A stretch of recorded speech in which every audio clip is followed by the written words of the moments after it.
Recently, TrimUI specifically launched a Pro version. The full product name is the TrimUI Brick Pro. Today, I'm going to give you a detailed breakdown of this device. And here's the console.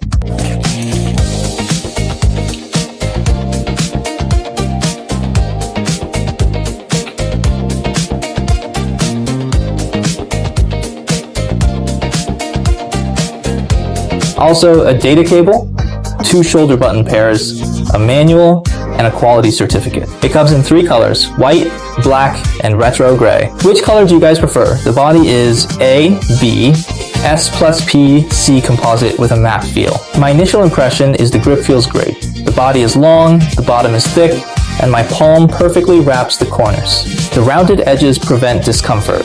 It feels like they've nailed the ergonomics players want in a vertical handheld.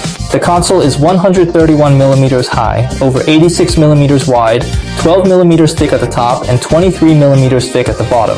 It weighs 234 grams.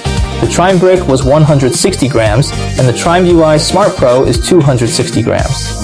Let's check the device info in the system. We can see it's version 1.1.1 with Linux version 4.9.191. It has 992 megabytes of RAM, which is 1 gigabyte, and it's powered by the Allwinner A133P processor. This processor is an old friend. It can handle some PSP games at most. Its screen is 3.95 inches, quite larger than the TrimUI Brick's 3.2-inch display. Its resolution is 1024 by 768, a 4:3 screen. FC, SFC, N64, PS1, SS, and arcade games all display full screen. With a max frame rate of 60 Hz, it's quite enough for our retro emulator games. At 324 ppi, it's very close to Apple's Retina display standard. The image quality is clear, sharp, and very detailed. It uses an IPS full lamination screen, which is great. Clear, not washed out, and no dust. You can see the display quality on the screen is really impressive with rich colors.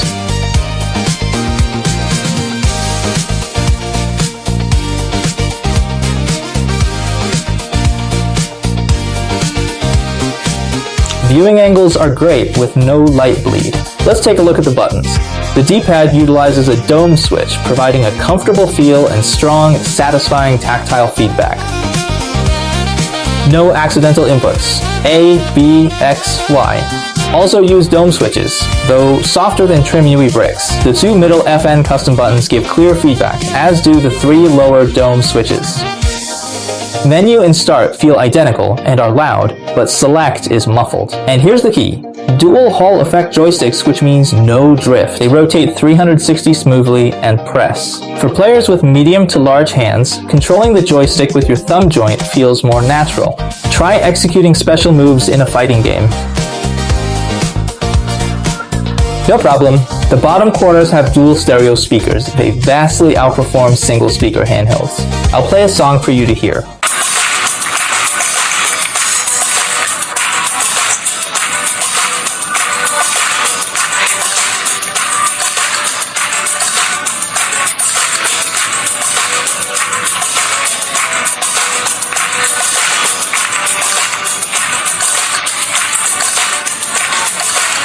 On the left side of the body are the volume up and down buttons, and the home button, which brings up the OSD Quick Operations menu. I'll cover that later. On the right is the FN custom lock key and the power button. Both sides have a design that adds grip and style. On the bottom, there's a TF card slot supporting up to 1 TB, a reset button, a Type-C port, a mono mic, and the highly advanced 3.5mm stereo headphone jack. That's super useful. On the back, there are 4 shoulder buttons. It comes with 2 extra pairs that you can swap out. The feel. Much better. This is the original set, this is replacement A, and this is replacement B. Now, let's hear all the button sounds.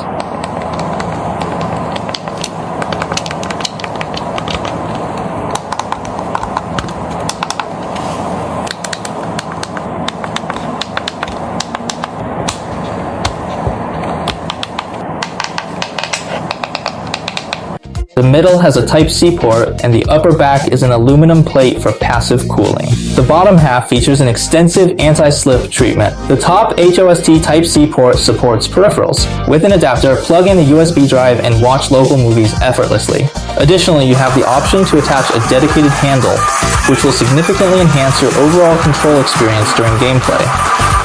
The bottom Type-C port handles data and charging. The official specifications mention DisplayPort video output.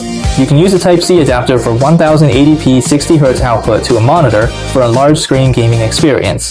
I don't have that cable, so you'll have to try it yourselves. You might have also noticed the ambient lighting all over the device. There are lights on the F1 and F2 custom buttons, light rings under the dual joysticks, a light on the top of the back, and lights on the 4 shoulder buttons. They all sync up and change color depending on which emulator your cursor is on. I think it looks really cool. And the brightness of these 4 lights can be independently adjusted 10 levels in the settings. TrimUI is uniquely customized. First up is favorites, followed by recent games. You can easily switch between these sections by pressing the L and R buttons.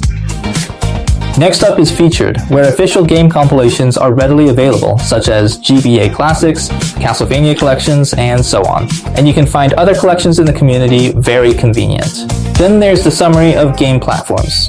There are about 35 of them here, so it's very complete. Press the start button and you can switch to a grid icon display. You can press start again to switch to a single icon view. Press it one more time and it switches to a 2-row icon view. Here's a little trick. Hover the cursor over a game title and press X to switch the core, which might change how it runs.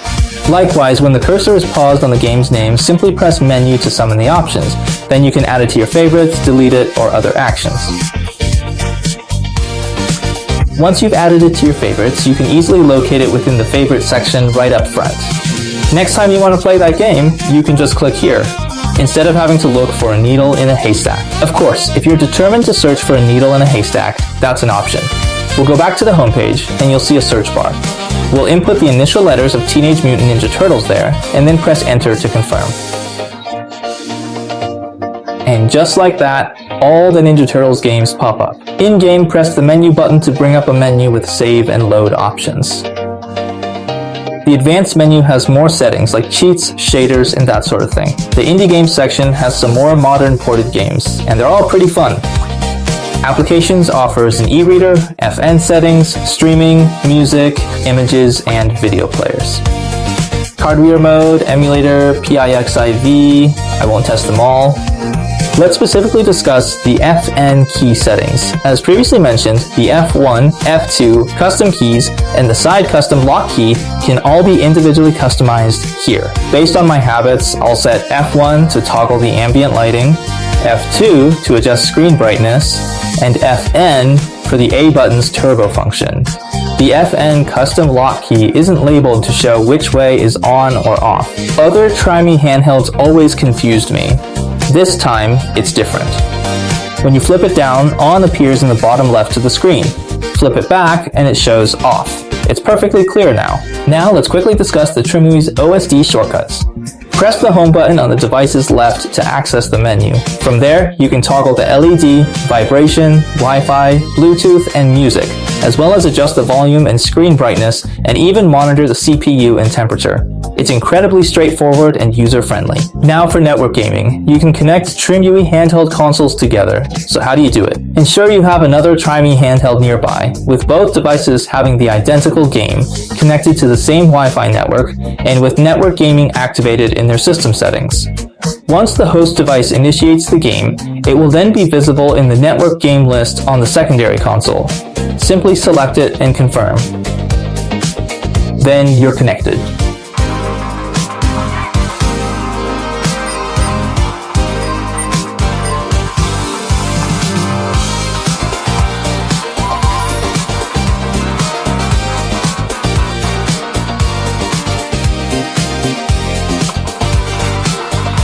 The very last tab is Settings, which includes Display, so there's that.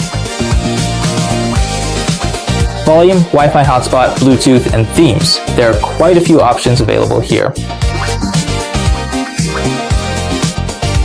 let's make a change to this particular one here. Button mapping. Here you can adjust the right joystick. Home screen. There's more in settings. Alright, that's enough talking. Let's see how the games actually run.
Overall, in the most demanding PSP God of War, certain scenes stutter and the frame rate fluctuates in the low 20s, yet it's still playable through to completion. The aluminum backplate gets warm, not scalding hot. It runs some 3D games on DC and SS platforms which have high performance demands. Most systems below PSP run smoothly. With its 5000 mAh battery at 70% brightness, 50% volume, and no lighting effects, Captain Commando is estimated to last 8 hours. PSP's God of War will last 5 hours. The ported game Stardew Valley has an estimated battery life of 8 hours and 20 minutes. Reading, listening to music, or watching movies will definitely give you longer battery life. So overall, it aligns with the official theoretical battery life of 5 to 10 hours. The standby is impressive. When you're tired of playing, just press the power button and next time you can pick up right where you left off. It only loses about 1% of battery overnight. It supports 10 watt, 5 volt, 2 ampere PD charging. Don't use fast chargers above 5 volt as advised. Based on my tests, it takes about 2 hours to go from empty to a full charge. The TrimUI Brick Pro balances size and experience. The 5000 mAh battery eliminates anxiety, and the Hall effect joystick makes it a fighter jet. Ambient lighting truly makes gaming more enjoyable. Its customizable open source system adds more personalization. Video output offers a big screen gaming experience. However, it does come with certain drawbacks. The processor tops out at PSP levels. So whether you're new to open source handhelds or a TrimUI Brick veteran, if you love retro gaming, I strongly suggest this device. I think it truly earns the Pro title. Sometimes I think I keep buying more and more game consoles because domestic handhelds are just getting better and better to use. If you found this video helpful, please like, subscribe, and share. See you next time. Bye!